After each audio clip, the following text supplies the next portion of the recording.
Two step অ্যাম্পলিফায়ারের stepper section অর্থাৎ high voltage section নিয়ে আমরা পড়াশোনা করেছি, কিন্তু সেইটা ছিল অন্য মডেলের, অন্য সেটের, অন্য ডায়াগ্রামের। ওইটার স্টেপার আর এটা কিন্তু CS4080 এর একটা অরিজিনাল সার্কিট।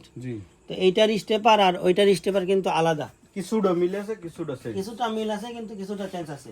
ওইটার যে রিসিভ সেকশনটা ছিল সেটা ছিল ট্রানজিস্টর অপারেটিং সিস্টেম 5551 আর হ্যাঁ, ওইটার যে রিসিভ সেকশন ছিল সেটা ছিল ট্রানজিস্টর অপারেটিং সিস্টেম। ট্রানজিস্টর দিয়ে রিসিভ করছে এবং ট্রানজিস্টর দিয়ে ফিডব্যাক জানানো দেওয়া হয়েছে, কিন্তু এইটার রিসিভ সেকশনটা একটু ভিন্ন ধরনের। আচ্ছা, তো এখানে রিসিভ যে সেকশনটা সেটা কিন্তু এইটা, এই যে দুইটা ক্যাপাসিটর আছে এবং এখানে জিনার ডায়োড আছে 6.2 ভোল্টের, এইটা হচ্ছে রিসিভ সেকশন।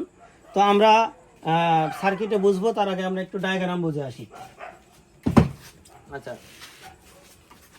এই যে দেখতে পাচ্ছেন এটা আমাদের স্পিকার টার্মিনাল, এই যে স্পিকার টার্মিনাল। এখান থেকে আমাদের গেছে হচ্ছে হাই ভোল্টেজ, এখান থেকে গেছে low voltage, high voltage minus, high voltage plus. একটু সার্কিটে আসি। তো আমরা প্রথমত যে জিনিসটা চেক দিব সেটা হচ্ছে এখানে যে অডিও স্পিকার আউটপুটে যে ট্রানজিস্টর ব্যবহার করা হয়েছে। তো আমরা যখন সেটটা প্রাথমিক অবস্থায় অন করব তখন আমাদের স্পিকার আউটপুটের ট্রানজিস্টরের যে কালেক্টর আছে এখানে লো ভোল্টেজ থাকবে সব সময়ের জন্য, দুই সাইডেই মাইনাস সাইডে মাইনাস, প্লাস সাইডে প্লাস, লো ভোল্টেজ থাকবে।